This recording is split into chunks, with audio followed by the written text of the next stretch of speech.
నిన్న మన ముఖ్యమంత్రి గారు ఇది ఏడాది మాట్లాడింది హైడ్రా ఓపెనింగ్ కార్యక్రమం సందర్భంగా. హైడ్రా ఓపెనింగ్ కార్యక్రమంగా ఆయన మాట్లాడుకుంటా కొన్ని విషయాలు చెప్పిండు. హైడ్రాను మరి ఈ రోజు మేము మూసీని, చెరువులను, నాలాలను, రోడ్ల మీద అక్రమ నిర్మాణాలను తొలగిస్తే రియల్ ఎస్టేట్ పడిపోతుంది, రేవంత్ రెడ్డి వెట్టకులో కొడతారన్నారు.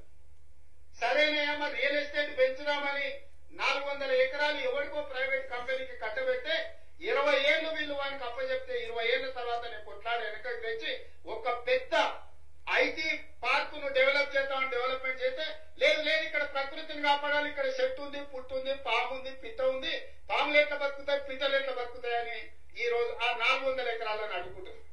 అసలు మీ బాధ ఏంది? చెరువులను కాపాడి మూసి ప్రక్షాళన చేసి నాలాల ఆక్రమణలు తొలగించి రోడ్లను తొలగిస్తే ప్రకృతిని కాపాడినట్టు కదా, ఈ నగరాన్ని సుందరీకరించినట్టు కదా. అక్కడికి పోయి అది చేస్తేనేమో రియల్ ఎస్టేట్ పడిపోతుందంటూ ఇక్కడ పెద్ద పెద్ద పరిశ్రమలను తీసుకొచ్చి ఐటీ అండ్ ఫార్మా కంపెనీలను తెచ్చి లక్షలాది ఉద్యోగాలు ఇప్పించి 1000 కోట్ల రూపాయల పెట్టుబడులు తీసుకొచ్చి ఒక ఇన్ఫర్మేషన్ నాలెడ్జ్ సెంటర్ ని క్రియేట్ చేద్దాం ఒక 400 ఎకరాలలో అంటే లేదు ఇప్పుడు ప్రకృతి పడిపోతుందంటూ. అంటే వాళ్ళ ఆలోచనలో ఉన్న ఒక విషం కడుపు.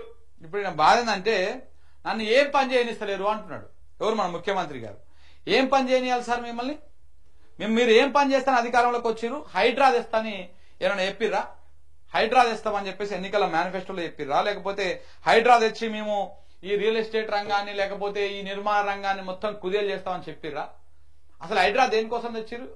ఎందుకు తెచ్చిర్రు? ఉన్న పొలంగా రాత్రికి రాత్రి ఎందుకు కలవడ్డది మీకు హైడ్రా తేవాలని? ఆ కలవాడుడేంది, వెంటనే మీరు తెచ్చుడేంది?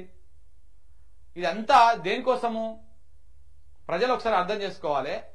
ఆయన ఇప్పుడు వచ్చి నన్ను ఏం చేయనిస్తలేరు, హైడ్రా తెస్తేనేమో రియల్ ఎస్టేట్ పడిపోయింది అంటున్నారు. నేను 400 ఎకరాల ఎక్సైజ్ భూములను తీసుకొని నేను అక్కడ డెవలప్ చేద్దాము, ఫార్మా పెడదాము, ఐటీ పెడదాము, ఐటీ పార్కులు ఏర్పాటు చేద్దామని చూస్తేనేమో అక్కడ అడ్డం పడ్డారు. చెట్టు ఉంది, పిట్ట ఉంది, పుట్ట ఉంది అని నన్ను ఏం చేయనిస్తలేరు, ఎంత విషయం నింపుకున్నారు అంటున్నారు. అసలు మీరు ఏం చేస్తానే వచ్చారు అధికారంలోకి? మీరు ఇప్పుడు ఏం చేస్తున్నారు గది చెప్పండి. ఫస్ట్ 6 గ్యారంటీలు ఏమైనాయో చెప్పండి. అందులో ఉన్నటువంటి 13 హామీలు ఏమైనాయో చెప్పండి. దాంతోపాటు ఇచ్చినటువంటి 420 హామీలు ఏమైనాయో చెప్పండి. మీరు ఇచ్చినటువంటి ఎన్ని హామీలు ఇప్పటికి నెరవేర్చారో చెప్పండి. అవి చెప్పకుండా నేను మూసీని అడుగుతా, అద్దం లెక్క దిద్దుతా, ఇప్పుడు హైడ్రాన్ తెస్తా, మొత్తం ఏంది నాలాలో పూడికే తీస్తా, ఇవి తీస్తా అని చెప్తా ఉన్నాడు. ఇప్పుడు హైడ్రా విషయంలో రేవంత్ రెడ్డి గారు కుర్తిలో పడ్డ ఎలక తీరులో అయింది నా పరిస్థితి. ఈ హైడ్రా విషయంలో అంటే ముందుకు పోలేడు, వెనుకకు రాలేడు. ఎందుకంటే చాలా ప్రతిష్టాత్మకంగా తీసుకున్నాడు హైడ్రా. నేను వాస్తవానికి దాన్ని తెచ్చింది కేవలము అప్పుడు జరుగుతున్నటువంటి హర్యానా ఎన్నికలు, మహారాష్ట్ర ఎన్నికలు, ఆ ఎన్నికలకు మూటలు పంపడం కోసం అటు కాంగ్రెస్ కు ఇటు బీజేపీకి ఇద్దరికి సమానంగా మూటలు పంపడం కోసము ఆయనకు ఒక దారి లేక ఈ హైడ్రాను తీసుకొచ్చిండు. ఎన్నికల కోసం మాత్రమే తీసుకొచ్చిండు, దాంట్లో ఎలాంటి డౌట్ లేదు. ఆ ఎన్నికలు అయిపోయినాక అది బాగా యాక్టివ్ గా పనిచేసింది. ఎన్నికలు అయిపోయినాక అది చెరువుల మీద పడ్డది. ఎన్నికల దాకానేమో పెద్ద పెద్ద కాంట్రాక్ట్ సంస్థలు, పెద్ద పెద్ద ఎన్కన్వెన్షన్ లాంటివి, ఇట్లాంటి వాటి అన్నింటి మీద పడ్డది పోయేది. ఎన్నికలు అయిపోయిన తర్వాత ఈ చెరువును కాపాడుతున్నాం, ఆ పుట్టను కాపాడుతున్నాం, ఈ గుట్టను కాపాడుతున్నాం అని చెప్తా ఉన్నారు. వాస్తవానికి ఏం జరుగుతా ఉన్నది? ఆ హైడ్రాను తీసుకొచ్చిండు. ఇప్పుడు దాన్ని వదిలించుకోలేక దానికి ఒక దుకాణం పెట్టిండు. నిన్న హైడ్రాకు సంబంధించిన పోలీస్ స్టేషన్ ఏదో ప్రారంభిస్తున్న సందర్భంగా ఈ వ్యాఖ్యలు చేసిండు, నన్ను ఏం చేయనిస్తలేరు అని. రియల్ ఎస్టేట్ పడిపోయింది వాస్తవం కాదా? ఆ పడిపోవడానికి కారణం నీ హైడ్రా కాదా? ఏ ఒక్కరితోనైనా కాదని చెప్పిస్తారా ఈ రాష్ట్రం మొత్తంలో? అందరికీ తెలిసినటువంటి అంశమే ఇది. మీరు హైడ్రా తీసుకురావడం వల్ల ఏ రకంగా రియల్ ఎస్టేట్ పడిపోయింది, ఎన్ని రంగాలు కుదేలైపోయినాయి, నిర్మాణ రంగము, రియల్ ఎస్టేట్ రంగము, ఇటు దానికి అనుసంధానంగా పనిచేసేటువంటి వ్యాపార రంగాలు ఎన్ని కుదేలైపోయినాయో ఆ రంగంలో ఉన్నటువంటి వాళ్ళకు తెలుసు.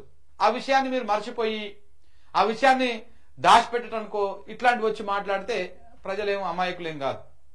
ఇక హెచ్ఐ భూముల గురించి 400 ఎకరాలు సరే, ఇక్కడ ఉన్నంతా తప్పుడు ప్రచారం చేసిర్రు. ఎవరు? బీఆర్ఎస్ వాళ్ళు, లేకపోతే ఆ పర్యావరణ ప్రేమికులో, లేకపోతే ఆ విద్యార్థులు, వీళ్ళందరూ తప్పుడు ప్రచారమే చేసిర్రు. మీకు ఎవరికి కనపడినటువంటి నెమళ్ళు మీకే కనపడ్డాయా, ఎవరికి కనపడిన జింకలు మీకే కనపడ్డాయా అని చెప్పేసి కాంగ్రెస్ వాళ్ళు బాగా ప్రచారం చేసిరు. కొంత సోషల్ మీడియా ఇన్ఫ్లుయెన్సర్లను కూడా వాడుకొని వీళ్ళు దానికి అనుకూలంగా ప్రచారం చేయించుకోరు. వాళ్ళు ఎవరు ఉండగా రీల్స్లలో పనిచేస్తారు. రీల్స్ శంగ ఎగిరే బ్యాచ్ కూడా పట్టుకొచ్చి వీళ్ళు ఆ హెచ్సియు భూములల్లో వీళ్ళు చేపట్టినటువంటి దానికి మద్దతుగా మాట్లాడించుకున్నారు. ఇవన్నీ వేయించుకున్నారు, బానే ఉన్నది. మరి సుప్రీంకోర్టు కూడా తిట్టింది కదా. సుప్రీంకోర్టు కూడా నిన్ను డైరెక్ట్ గా ఏమనలేక, ఎందుకంటే నువ్వు ఆ ముఖ్యమంత్రివి, నిన్ను డైరెక్ట్ గా అనడానుకున్నది ఏమన్నా అధికారులు అనాలి వాళ్ళు. సో నిన్ను డైరెక్ట్ గా ఏమనలేక సిఎస్ ఏమన్నదో రాష్ట్రం మర్చిపోయిందా, దేశం మర్చిపోయిందా? అక్కడ మీరు ఏదైతే అనుకుంటున్నారో అక్కడనే కొత్త జైలు కట్టి అందులో 16 నెలలు మిమ్మల్ని అందులో జైల్లో పెడతామని చెప్పింది. అంటే అర్థమైందా సుప్రీంకోర్టు ఎందుకంత సీరియస్ అయిందో? సుప్రీంకోర్టు కూడా విషయం నింపుకుందా? మరి ఈ లెక్కన నువ్వు చెప్పిన దాని ప్రకారం విషయం నింపుకొని నీమే తప్పుడు ప్రచారం చేసిందా? సో కాబట్టి ఇవన్నీ కూడా చేతగాక ఆడలేక మధ్యలో దరువు లెక్క. నీ హైడ్రానే పెద్ద బేవార్స్ బ్యాచ్ అది. దానికి మించినటువంటి అనాలోచిత నిర్ణయం ఇంకొకటి లేదు. హైడ్రా ఎప్పుడు పనిచేయాలి, ఎక్కడ పనిచేయాలి? నిజంగానే చెరువులో, కుంటల్లో, ఎఫ్టీఎల్లో, బఫర్ జోన్లలో నిర్మాణాలు ఉన్నాయని అనుకో. దానికి అనుమతి ఇచ్చింది ఎవడు? దానికి పర్మిషన్ ఇచ్చింది ఎవడు? ఇదే అంటే ఒక గవర్నమెంట్ శాఖనేమో అనుమతిస్తుంది, ఇంకొక గవర్నమెంట్ శాఖనేమో కట్టుకోమని చెప్పేసి పర్మిషన్లు ఇస్తుంది, ఇంకొకరేమో దానికి లోన్లు ఇస్తారు, దానికి అప్రూవల్ ఇస్తారు, అన్ని రకాలుగా చేస్తారు. మళ్ళీ ఇంకొక గవర్నమెంట్ శాఖ వచ్చేమో కూల్చేసిపోతుంది. ఇదేనా హైడ్రా నీతి? ఇదేనా హైడ్రా నీతి? సో కాబట్టి ప్రభుత్వం మీద ప్రభుత్వం తిరగబట్టే ఉంది కథ ఈ హైడ్రాది. సో కాబట్టి మీరు ఏం చేసినా వ్యతిరేకిస్తున్నారంటే మీరు ఏం చక్కగా చేస్తలేరు కాబట్టి ప్రజల నుంచే వ్యతిరేకత వస్తుంది. అది ఎవరు వ్యతిరేకిస్తలేరు. ఈ విషయాన్ని మీరు అర్థం చేసుకోవాలి. ఈ నిమిషంన్నర